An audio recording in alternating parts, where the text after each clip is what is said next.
Polsek Kuta Selatan menggelar patroli skala besar Sabtu malam hingga Minggu dini hari dipimpin Kapolsek Kompol I Gusti Ngurah Yudhistira.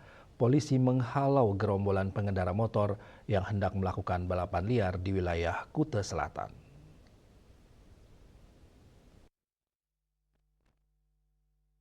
Selain itu, petugas mengamankan satu sepeda motor. Patroli dimulai pada Sabtu pukul 23 WITA, menyisir beberapa ruas jalan strategis yaitu Jalan Bypass Ngurah Rai, Jalan Sirikita, Jalan Dharma Wangsa, Jalan Gwagong, Jalan Kampus Udayana, dan fokus utamanya di Jembatan Panjang, Jimbaran, serta pintu Jalan Tol Bali Mandara Nusa Dua.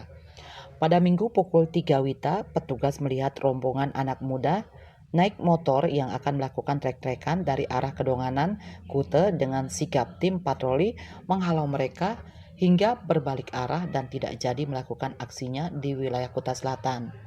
Petugas mengamankan satu unit motor tanpa plat nomor dan menggunakan knalpot brong.